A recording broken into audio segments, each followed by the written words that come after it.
Uses of the PEG and link system. New patient. Doctor, I don't know what to do. You've got to help me. I just remembered a thing. I have no memory at all. I hear something 1 minute, the next minute I forget it. Tell me, what should I do? Doctor, pay in advance. I can't blame the doctor for wanting his fee in advance.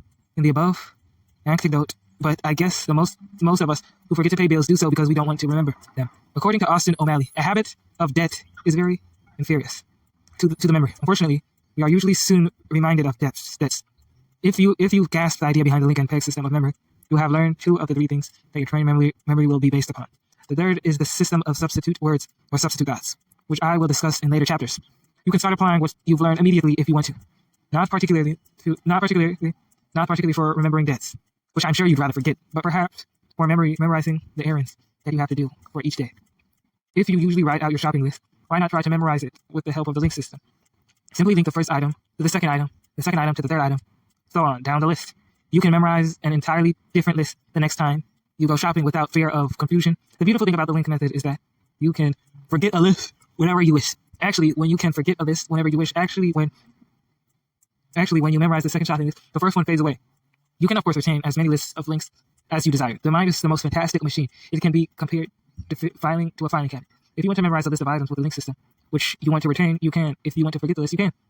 It is merely a question of desire. The list that you want to remember is one which you probably intend to use, or you would have no reason to retain it.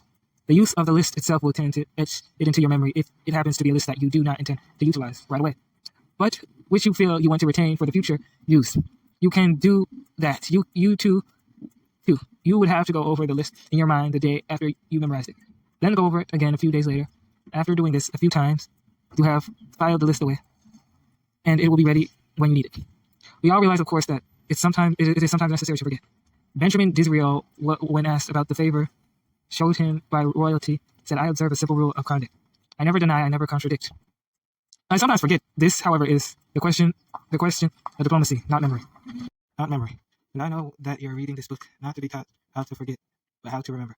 I will show you soon how to use the link system to remember speeches, articles, anecdotes, etc. The main difference between the link and peg sequence, the main difference between the link and the peg methods is that the link is used to remember anything in sequence, and the peg is for memorizing things in and out of order.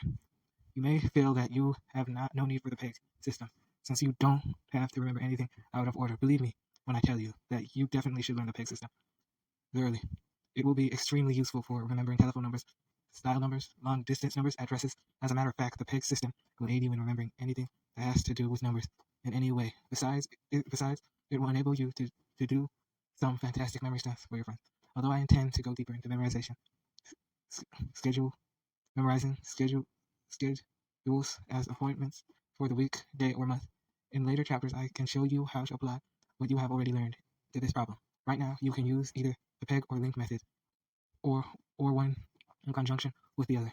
Let's assume that you have the following errands to do on one particular day. You have to have your car washed, at the bank, mail a letter, to see your dentist, pick up the umbrella that you forgot at a friend's house. You hadn't read the chapter. Pick up the umbrella you forgot at your friend's house. You hadn't read the chapter on absence-mindedness as yet. But some perfume for your wife. Buy some perfume for your wife. Call or see the television repairman. To stop at the hardware for a bulb, a hammer, a picture frame, and an extension cord, and ironing board. Cover. Go to the bookstore to buy a copy of this book for a forgetful friend. Have your watch repaired, and finally bring home 1 dozen eggs. I bet you got a busy day. Now, as I've said, you can use the link or peg system to enable you to remember to do each of the above errands. Using the link method simply makes a ridiculous picture between car and bank. You might see yourself driving into the bank in your recently washed car. You're depositing letters instead of money. Now picture your dentist pulling letters out of your mouth instead of teeth, or he's using a letter instead of a drill. To remember the errand concerning the umbrella, picture your dentist working over you while he's holding an umbrella over his head. Make a ridiculous picture between umbrella and perfume. Now perfume to television to hardware to book to watch, and finally watch to eggs. I've given you examples with the first few errands only because I want you to use your own imagination, forming ridiculous mental links. You simply do the same as if you were linking a list of objects. Actually, it is the same thing when you come to the watch repairing and the purchase of the dozen eggs. It is necessary to get It isn't necessary to get the repairing or amount of eggs into the picture. Just use watch and a wristwatch falls out of your, or a wristwatch falls out, or you're wearing an egg instead of a wristwatch. The one item will belong. The one item will bring the entire errand to mind, of course. These are just memory aids or reminders. You already have remember.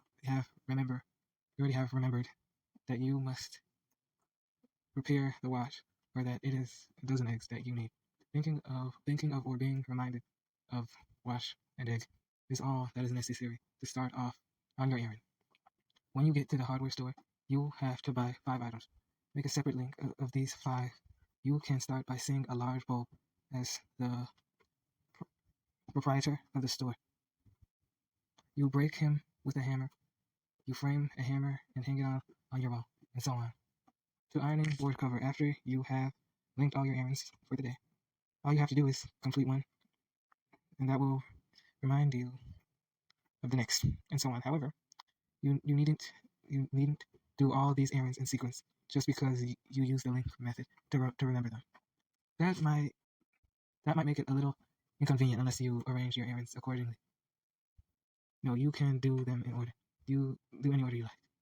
Each time you complete an errand, go over the link and in your mind in order to remind yourself if there is one that is convenient to take care of at the moment. Consider the time and place. When you think you have attended to all your duties for the day, go over the link. And if there is one you've missed, you already know it immediately. You can utilize the peg system, of course, for the same thing. Just associate washing the car with your peg word. For one, tie. You might picture yourself wearing a car instead of a tie. Now associate bank to Noah, letter to Ma, dentist to Ray, umbrella to law, perfume to shoe, television to Cap, hardware to Ivy, book to B, watch to toes, egg to tot. Use the link to remember the different items you went at the hardware store. You could even use the peg for this by making another set of association, i.e. bulb to tie, hammer to Noah, etc. They wouldn't conflict at all, but it is easier to use the link. Now again, when you're ready to start the day, think of your peg for number 1 tie. This will remind you that you have to get the car washed. When that's done, think of your peg for 2, Noah, and that will remind you to go to the bank, etc. You don't have to do these in order either. Simply keep going over the pegs, and if you've forgotten something, it'll stand out like an eagle in a canary cage. There you have it. No more excuses to the wife that you forgot to wash the car or that you forgot to buy eggs. As I mentioned before, we'll go further into the method for remembering schedules and appointments in another chapter, wherein you will learn to remember appointments for definite times and days. For the time being, what you've learned in this chapter will suffice for simple errands. Before going to bed, each night list your errands and appointments for the following day. Memorize them as explained, then go over them in the morning, just to make sure that there is two. Before completing the chapter, please learn the pegs for 26 through 50. These, of course, allow the rules of the phonetic alphabet, as do these pegs. No, neck, knife, knob, mice, mat, noon, mummy, moreover, movie, mop, rose, rod, rain, ram, rower, roll, roach, rock, roof, rope. If the item is associated with 26, wear cigarette, you could see a gigantic cigarette with a Noah in it. For more picture a lawnmower, or for mug, picture a beer mug. You can use either a fishing rod, a curtain rod, or 40. In associating the word for 42, rain, I usually picture it raining the particular item that I want to recall. For roll, you might use breakfast roll. Be sure that you know all the words from 1 through 50 throughout before reading any further. You should know the higher number words as well as the lower one. A good way of practicing this would be to remember the list of 25 objects in and out of sequence using the peg words 26 to 50. To do it, just number the paper from 26 to 50 instead of 25. Another day or so, if you sure that you'll use strong, ridiculous associations, you shouldn't have any trouble remembering all of them.